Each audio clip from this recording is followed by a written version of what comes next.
Marc Kealey joins me. He's a Bigshot Liberal. We're going to talk about politics because no one knows whether we're going to have an election in 2023. But should we have an election?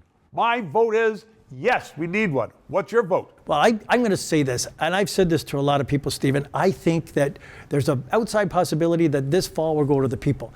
But let me throw this out at you. Do we need an election? We need to get this government needs to have some certainty. And we did this, and if you look at what happened in David Peterson era, he needed some certainty back between 1989. He had the election in 90. He needed certainty. This prime minister needs certainty, and I'm going to tell you, I think he's staying. I think he's effective, and I think he should stay. Then I think he should stay, and I think he will stay, and I think it'll be a colossal fight between Poilievre and his style, and Trudeau and his style. Is it just style, or is there something more than that? Because many people are saying, the government is broken. Canada's not broken, but the government's not doing what it should. You look at these ministers; they're pathetic, and Trudeau appointed them. And Trudeau himself is under a lot of criticism for not doing what he should be doing after being prime minister for 8 years. He should know how to run government. By the way, you always take off your tie on this. Take off my tie. You look so relaxed.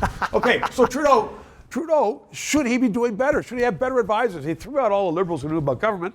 I'm going to say this to you. I don't agree with that statement, because I do think that he's got effective ministers. I think that he's got a few of them. But he's got effective ministers, and I think he's effective as a prime minister, and I think he's effective as a leader of his party. I'm going to say this. I think when people say the country's broken, we're coming out of 3 years of really, really terrible time. People are angry, and obviously he's going to wear the brunt of it. And you know what? Look, he's made comments that have bristled people, for sure. He is going to wear a lot of the good stuff that came out. He was saying, well, you got money, but then there's a case, where he gave a contract for $240 million to a former Liberal MP, and nothing came out of it. Just the money is gone. Where the government's allowed to say, we're going after these people who maybe got $2,000 more than they should have, and big companies got $100 million.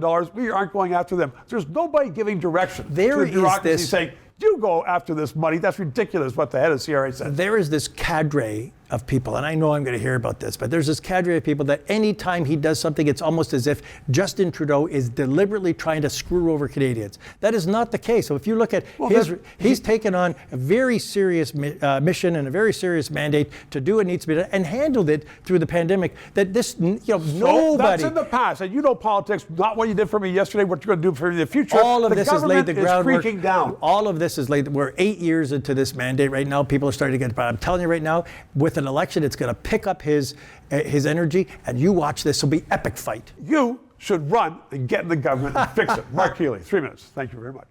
The Trudeau-subsidized media cannot engage you in the discussions. They can't even present the discussions that we do here on this channel, which are critical to the health and future of Canada. So, to help us keep broadcasting, please contribute financially.